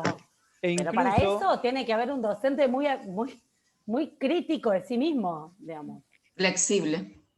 E incluso tenemos que estar preparados porque para una pregunta puede haber distintas respuestas y todas pueden ser totalmente válidas. Entonces tenés que estar preparado para entender que una pregunta no tiene una sola respuesta y que cada persona desde su contexto puede dar una respuesta que va a estar bien y que es distinta al resto. Y explicar también por qué existe eso, y eso es lo que va a generar que se abran las mentes y que se empiece a escuchar a distintas personas. Sí, hola, ¿qué tal? Paula. Escuchando lo que decían y por ahí acercándome un poquito más a lo que decía Daniela recién y que también puso en el chat, yo creo que por ahí el problema no está en si es una actividad tradicional o no, sino en el posicionamiento que toma la y el docente.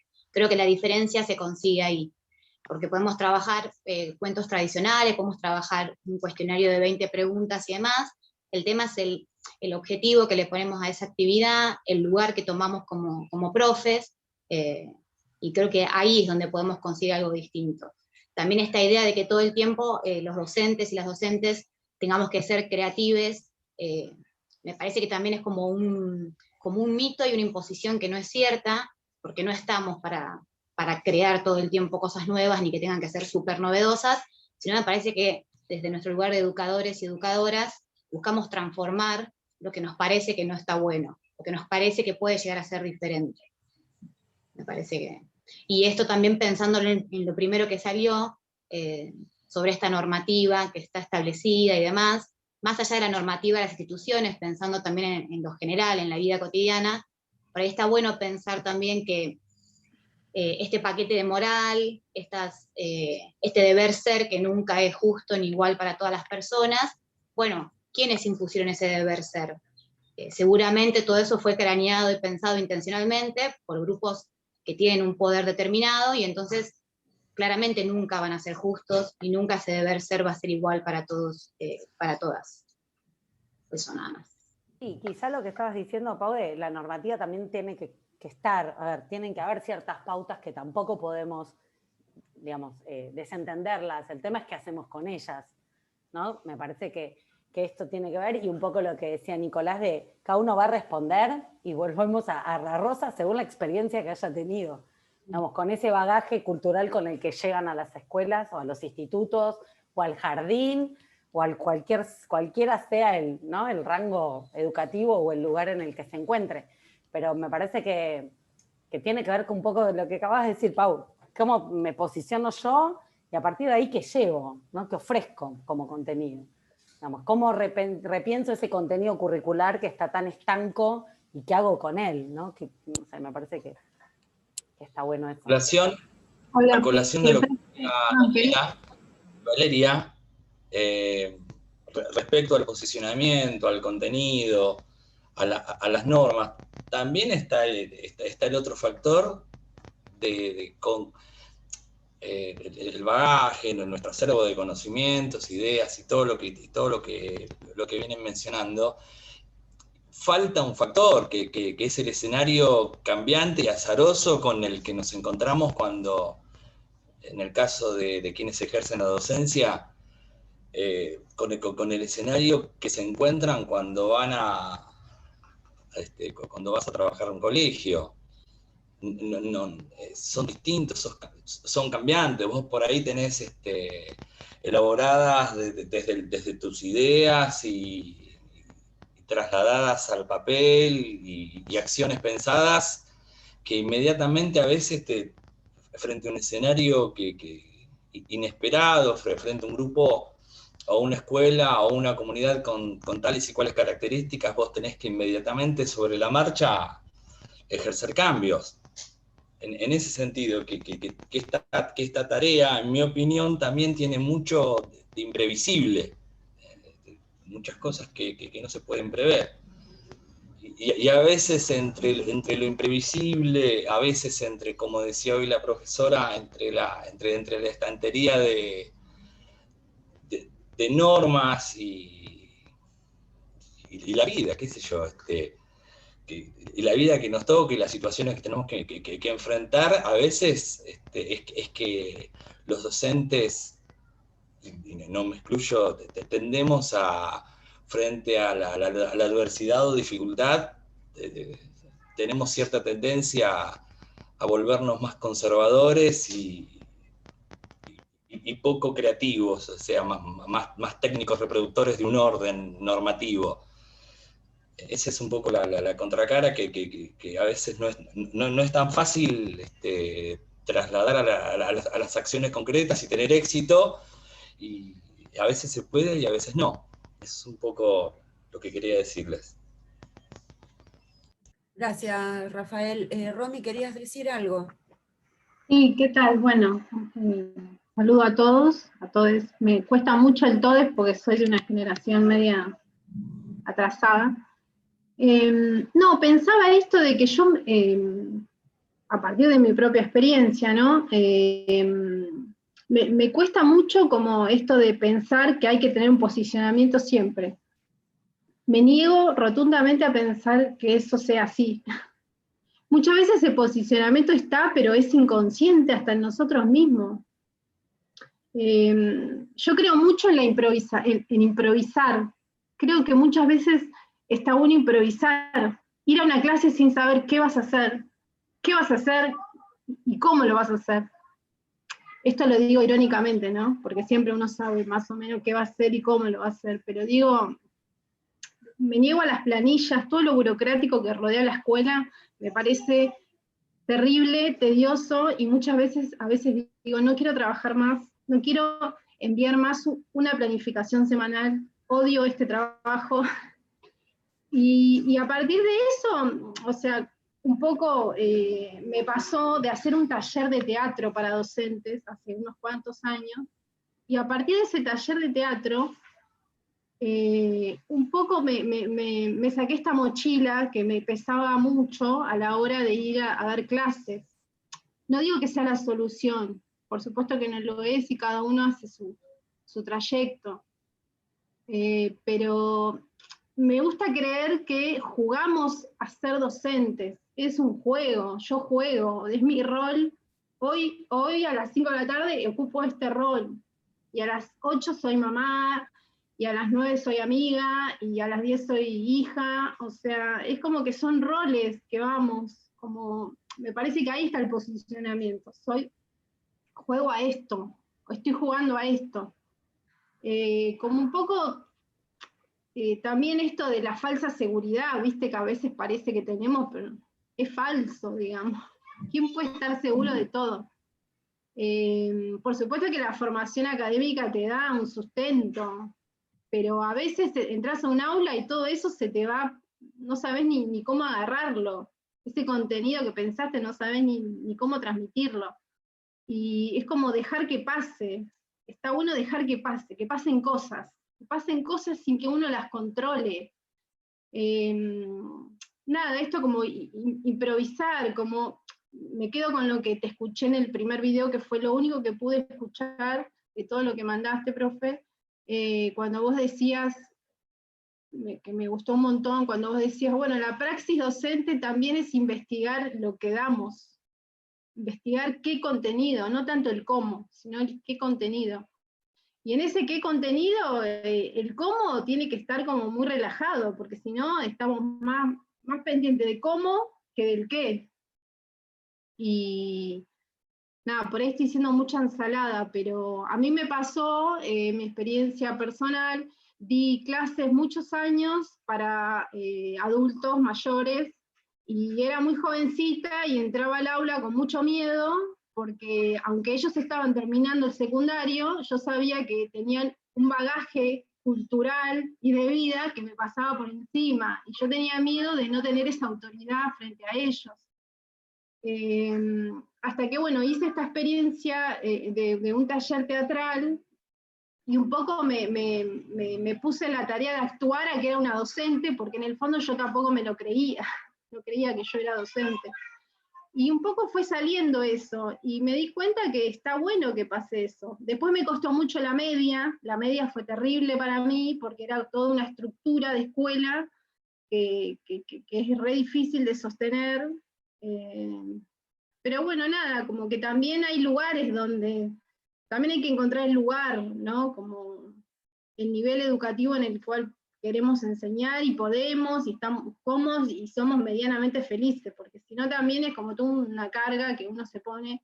Conozco muchas compañeras que no pudieron continuar con la educación media, se fueron porque la media es difícil,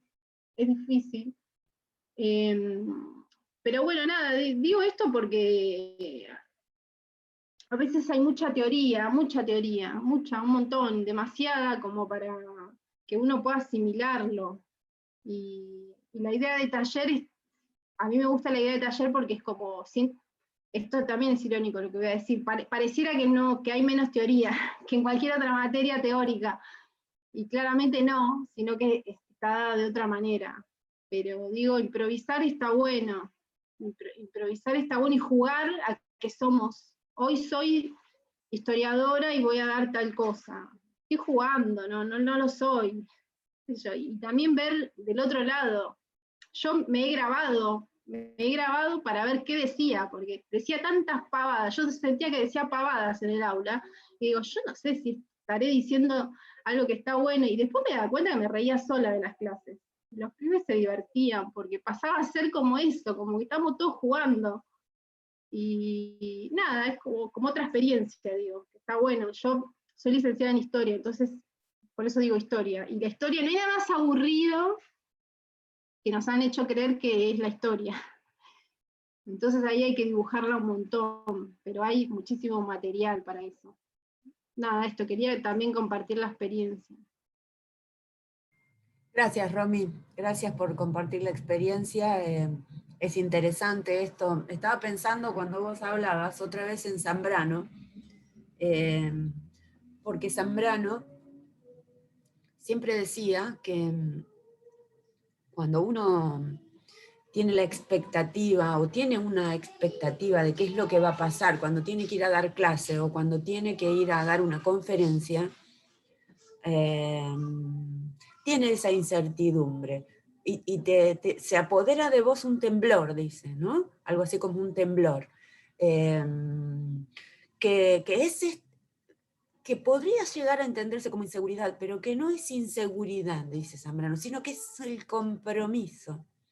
Es un alto nivel de compromiso que ataca o que se apodera de esas personas que de algún modo queremos ir a dar una clase, si querés, o a dar una conferencia, ¿no?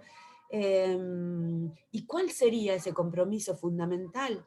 El hecho de el recibimiento del otro, de quien está del otro lado, ¿no?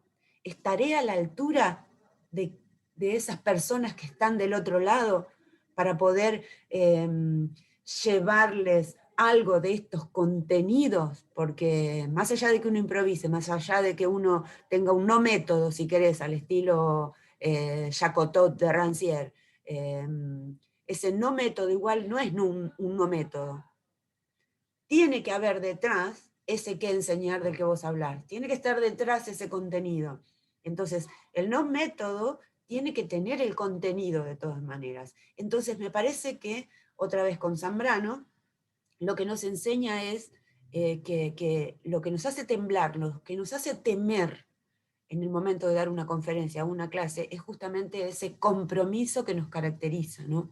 Si no estamos comprometidos y comprometidas con la tarea que queremos hacer, es muy difícil que tengamos algún conflicto, ¿no? Porque podemos ir a establecer esa acción mecánica, es mucho más fácil ir a una clase desde el punto de vista mecanicista, ¿no? Vas, pones el tema, la tarea, estas son las respuestas, estas son las preguntas, y se acabó, ¿no? Pero eso no va más allá de ser un contenido instrumental, si querés, ¿no? Un procedimiento instrumentalizado, mecanizado.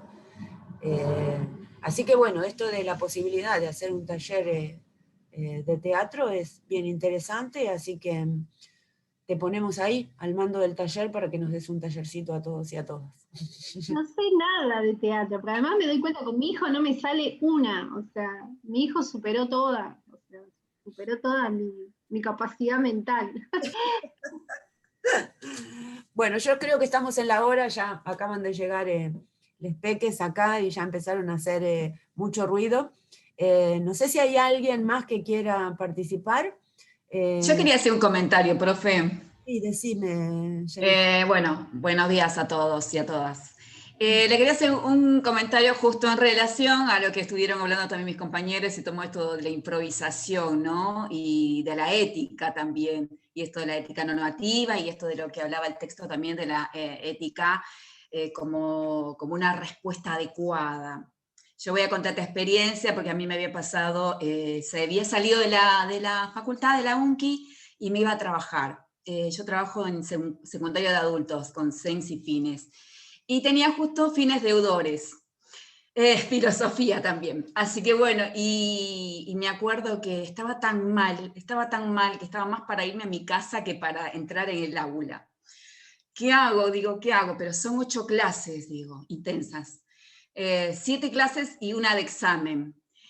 Bueno, ¿qué hago? Digo, si me voy a mi casa pierden una clase, y la verdad que no pueden perder una clase si son solo 7.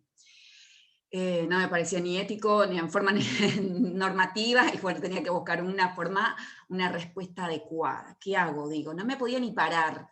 Entré al aula y lo primero que se me ocurrió en ese momento dije, bueno, tenía el texto preparado, se me ocurrió en ese momento, bueno, agarro y digo, bueno, lo primero que entré, saludo, y digo, bueno, hoy vamos a hacer un cambio de roles.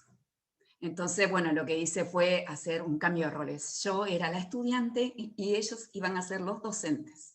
Así que, bueno, lo que hice fue armar 4 grupos Bueno, entre ellos armaron 4 grupos. El texto que tenía como 8 hojas, algo así.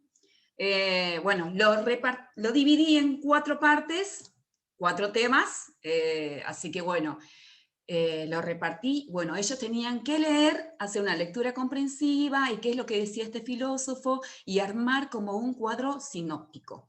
Y bueno, y eso pues me lo tenían que explicar a mí y a todos los demás, ¿no? A los otros 3 grupos restantes. Y bueno, la verdad que fue la mejor clase, no dicha por mí, pero sí dicho por mis estudiantes, y que la verdad que hasta el estudiante que no participaba, ¿sí? Estos participantes que no participan, y a veces cuando uno empieza con esa comunicación dialéctica, ¿no? Ese diálogo, bueno, en ese momento me acuerdo que habían trabajado, armaron, era un pizarrón súper grande, donde tenían que plasmar el cuadro sinóptico, ¿sí? No sé si era Descartes que habíamos visto, bueno, por ahí la biografía, en otra parte el pensamiento y así. Y bueno, tenían que ir armando, plasmar los cuadros en cada parte del pizarrón, entraba todo, bueno, ahí. Después empezaron a conectar, o sea, un cuadro con el otro cuadro, porque era todo en relación, era como un engranaje que teníamos que ir armando, ¿no? Y después lo iban explicando, y también era como articularlo también con problemáticas de la vida, ¿no? Porque si no es un contenido, ese contenido tiene que ser significativo y anclado a la realidad, para que ellos sepan también, ¿no? ¿Por qué lo estudiamos? ¿Por qué queremos saber la obra de estos filósofos, más que nada, ¿no? Y bueno, la verdad que esto de darle la libertad, ¿no? Obviamente yo tuve más el rol, por así decirlo, porque bueno, como es una dialéctica, aprendemos mutuamente, más de guía que de otra cosa, pero bueno, fue una experiencia muy, muy linda, tanto para los estudiantes y hasta para mí, porque me re sorprendí, porque la persona que ni hablaba, y cuando se pusieron adelante el primer grupo, como los iban explicando. Y bueno, la verdad que participaron todos, y la verdad fue una experiencia hermosa, y por eso tomo esto de la improvisación, esto de la ética, como una respuesta adecuada. A mí éticamente y normativamente decía, no, son 8 clases, son 7 clases, no puedo faltar una clase, porque es perjudicar a los demás. Bueno, trataba de reponerme, y bueno, y qué fluía en ese momento, ¿no? Y bueno, y me pareció esto, si yo tenía que dar la clase, son 3 horas consecutivas, y tenía que dar la clase, creo que no me voy a aguantar para nada, pero bueno, el hecho que ellos tuvieron que trabajar mucho en cada parte, yo estaba de guía, de mesa por mesa, cuando me solicitaban, guiándolos más que nada, y bueno, y fueron construyendo así todo el conocimiento y la obra de este filósofo, ¿no? Y bueno, fue una experiencia genial que tomando de todo lo que decían los compañeros y el material que estuve viendo, que me encantó, y bueno, en relación también, ¿no? Y esto también que habló un compañero de esto de como la docencia y el enseñar, el aprender con pasión. Bueno, eso solo quería compartir más que nada. Muchas gracias, Jennifer, muy interesante. Bueno, eso debería haber estado registrado en algún lugar. Sí, ya voy, Sabri. Porque es importante, digo, trabajar con metodologías de cambio de roles es bien interesante, y fíjate cómo resultó. Pero al no estar registrada de forma escrita, es bastante difícil que las puedas compartir si no es así en un espacio como este, en un espacio de diálogo. De ahí el por qué insisto del registro escrito de las experiencias educativas, ¿no? Ahora sí, Sabri, decime. Sí, hola, gracias. Sé que se está por terminar la clase, así que quiero dar como, a modo de conclusión, sirve también mi comentario, de qué tranquilidad escuchar que otras colegas han tenido las mismas dudas y las mismas experiencias que yo, por ejemplo, que yo empecé a trabajar a los 20 y me pasaban muchísimo esas cosas, y me siguen pasando ahora que voy a cumplir 25 y van a seguir pasando, pero y qué enriquecedor es poder escuchar los testimonios de todos y de todas. Y también me parece muy enriquecedor saber que a lo largo de la cursada de esta materia vamos a poder reflexionar sobre sobre esto, ¿no? Nuestro rol, nuestra posición como docentes y los por qué, los cómo, de lo que hacemos. Está bueno. Bien, perfecto, Sabri, muchas gracias. Bueno, no sé si le quedó a alguien algo ahí, alguna participación. Si no, se la guarda para la semana que viene, que vamos a seguir todavía con esta primera unidad del tomar la palabra. Pero no quería cerrar sin antes... ¿Vení? No quería cerrar sin antes contarles que en 1962, el maestro Luis Iglesias, que seguramente lo deben conocer, escribió este texto que es como una bitácora de sus experiencias educativas. Vamos a dialogar más sobre este autor, pero es bien interesante cómo va narrando y cómo enmarca en lo teórico esas narrativas, ¿no? Entonces la idea era leerles algún día, alguno de esos días, ¿no? Porque el subtítulo es Los trabajos y los días de un maestro rural. Esto que era una experiencia rural enmarcada en algunas metodologías vinculadas con el escolanovismo o la escuela nueva, es bien interesante de pensar en cómo van narrando esas experiencias, ¿no? Entonces dice, cuando tiene, algunas son muy largas, ¿no? Vamos a leer la experiencia del 3 de abril, supónganse. Y dice, la segunda y la tercera cartas pestalozzianas ya no son tan dramáticas, nutridas ni interesantes como la anterior. Por momentos, sin embargo, se refieren a zonas que no son aquí familiares. Fíjense que está por contar la experiencia, pero está pensando en un pedagogo que de algún modo lo ha nutrido como fue Pestalozzi, ¿verdad? Entonces comienza tratando de enmarcar su experiencia educativa en eso que le enseñó Pestalozzi. Se aparece el método y todo lo confía a él, Pestalozzi y los suyos. El informe del maestro revela el deslumbramiento que los poseía. Cientos de hombres vinieron y dijeron, esto no puede fallar. Aldeanos y aldeanas han dicho, esto puede hacerlo allá con mi hijo. Y tenían razón, el método entero es un juego para quien tome en sus manos los hilos de sus puntos iniciales que le libran de extraviarse en los rodeos. Conmueve la credulidad de estos hombres cuando aseguran que ya no necesitarían maestros los campesinos, puesto que el método milagroso, aplicado aún por gentes que ignoren las técnicas de lectura y escritura, siempre arribarán por sí solo a los resultados ambicionados. Recojo de estas dos cartas la preocupación del educador ginebrino por salvar al niño de la vestidura de préstamo con la que el mundo adulto gusta de adornos a sus hijos. Él, como Rousseau, antepone la naturaleza y asegura que jamás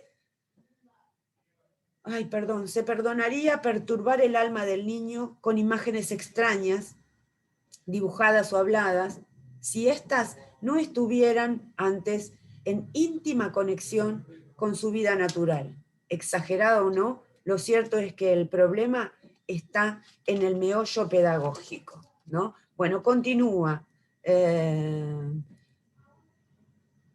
Pero ahí empieza con la experiencia. Sobre una tablilla, Raúl arma una cabeza de corvina. Raúl es un estudiante, no está hablando de un estudiante. Horacio prepara un fichero.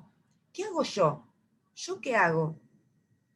Pide Juancito, desesperado. Siente, como casi todos nosotros, que el tiempo nos corre. Aide se compromete a iniciar un herbario. Hay varias opiniones con respecto a la manera de realizar este proyecto, aunque la mayoría no sabe bien de qué se trata. En el aula, entre cuenta y cuenta, Horacio y Humberto hacen en sus cuadernos árboles realmente asombrosos. Los exponemos y comentamos para toda la clase y luego pedimos a los autores que lleven esos mismos temas a los cuadernillos y a las acuarelas.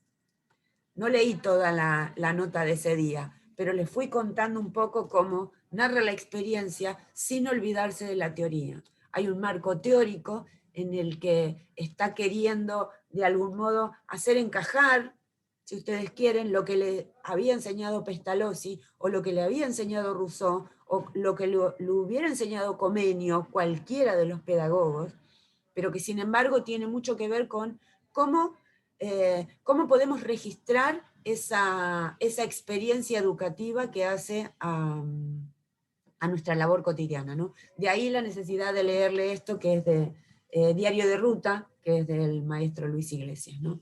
Que también compiló Viento de Estrellas, que es una colección de dibujos de sus estudiantes en los que también figura todo el caudal experiencial de esa tarea.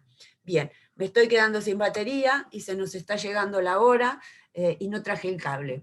Así que si están de acuerdo, nos encontramos la semana que viene a las 11 de la mañana con un diálogo como este, pero enmarcado en la otra parte de la bibliografía. ¿Sí? Bueno, buen día. Buenísimo. Chao, hasta luego. Muchas gracias. Chao. Hasta luego. Chao. Gracias. Hasta luego.